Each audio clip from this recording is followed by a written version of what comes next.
Hey everyone, I'm Gav. Welcome back to my channel where I talk about personal finance and investing. In today's video, I'm going to talk about one stock that I've completely sold yesterday. But before we begin, I just want to let you guys know I'm not a professional. I do this and create these videos for recreational and educational purposes only. So invest at your own risk and make your own financial and investing decisions. So let's get straight to the point. As of yesterday, I sold all my BABA shares. Alibaba, ticker symbol BABA.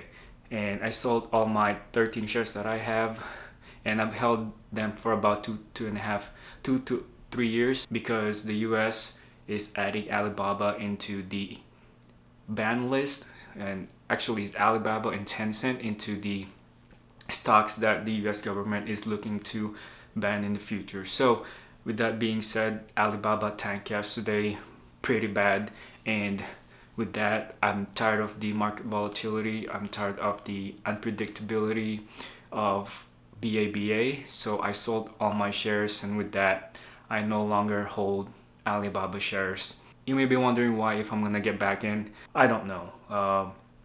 All the Chinese stocks that I've had are below average performers. I've had IQ.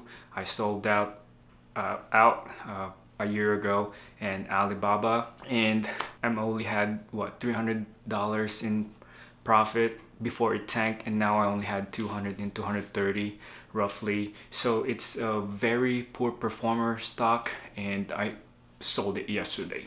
So I no longer hold Alibaba shares. So with the gains that I have and the capital that I have, I've actually invested into ETF.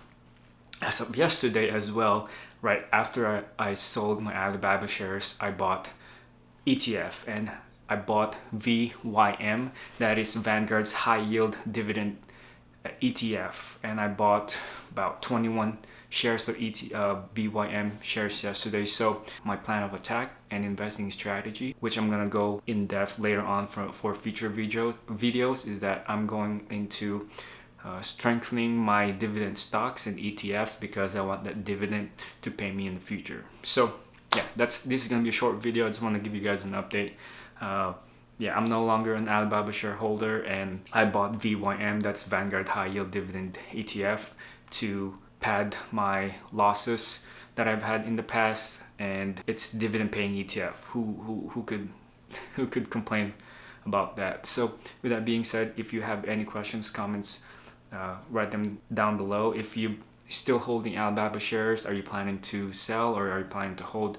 Let me know as well. Or are you buying different ETFs or stocks in replacement of Alibaba? That you comment down below as well. So with that, I'll see you guys in the next video. Take care and bye.